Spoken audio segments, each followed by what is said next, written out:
पर खैर, लोगों को इतना इंटरेस्ट भी नहीं था इनमें, तो सब अपना मुंह फेर कर जा ही रहे थे कि तुरंत ही राठौर जी की मम्मा आई।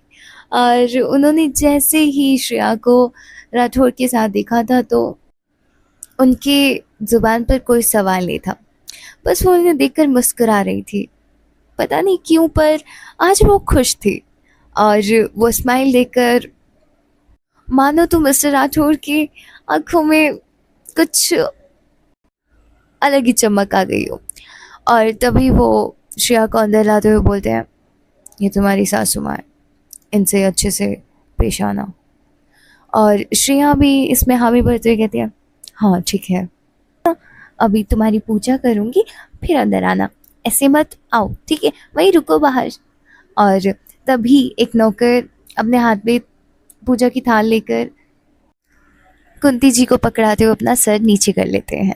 और यहीं पे कुंती जी उन दोनों की आरती कर ही रही थी कि तभी पीछे से कुंती जी के भाई, मतलब कि राठौर जी के मामा, नीचे उतरते हुए बोलते हैं, क्या चल रहा है यहाँ, क्या हो रहा है, और तुम ये किसको लेकर आए हो अपने साथ। और मिस्टर राठौर भी पूरे हक से बोलते हैं, मेरी बीवी है ये, और आज से ये इसी घर में रहेगी मेरे साथ।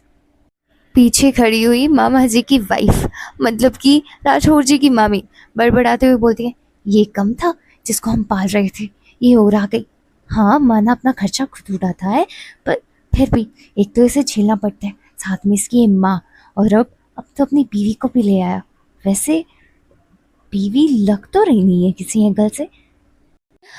खैर, उन्होंने ये बात इसलिए बोली थी क्योंकि श्रेया की ना तो मांग में सिंदूर था और ना गले में मंगलसूत्र। वो इस टाइम में भी फॉर्मल अटायर में थी, बिल्कुल सूट बूट में।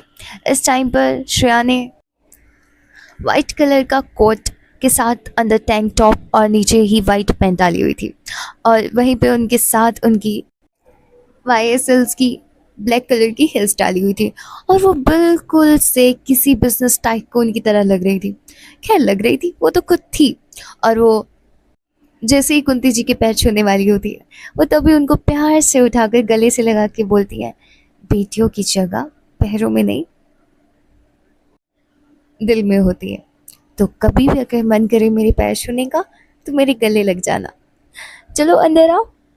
वो पूछने तो वाली होती है, फिर उन्हें याद आता है कि रूल नंबर 2, हम एक दूसरे के पर्सनल अफेयर्स में दखल अंदाजी ना देंगे, ना तो पार्टी ए और ना तो पार्टी बी।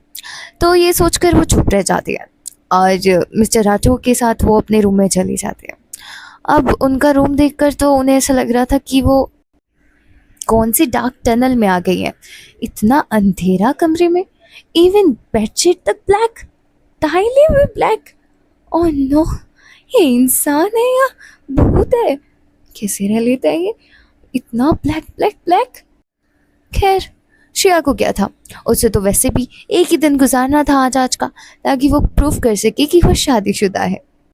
और तभी मिस्टर राठौर श्रेया के इनर थॉट्स को डिस्टर्ब करते हुए बोलते हैं, तुम जाके चेंज कर लो, मैं तुम्हारे लिए कपड़ों का अरेंजमेंट कराता हूँ। श्रेया ने बिंदास होकर बोला था, आपको ज़रूरत नहीं है, मैंने अपने कपड़े मंगवा लिए हैं मेरी असिस्टेंट से, और वैसे भी मैं आज के लिए रुकने वाली हूँ, और आज के बाद तो वैसे भी मुझे यहाँ पर कौन सा रहना है, और मैं कौन सा आपकी असली बीवी हूँ।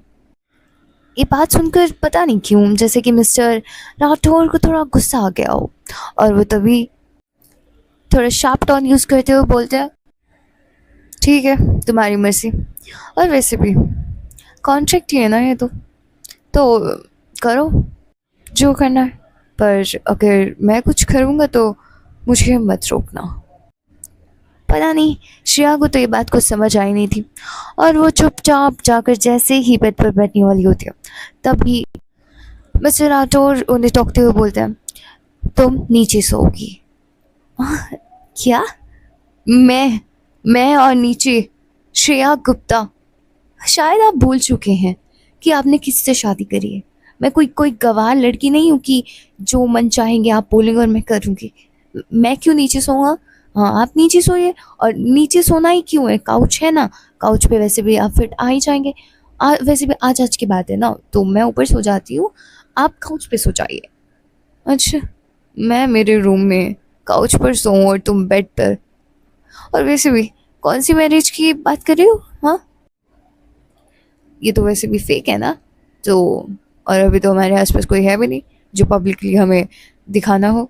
तो मैं ऊपर ही सोऊंगा, तुम नीचे सो।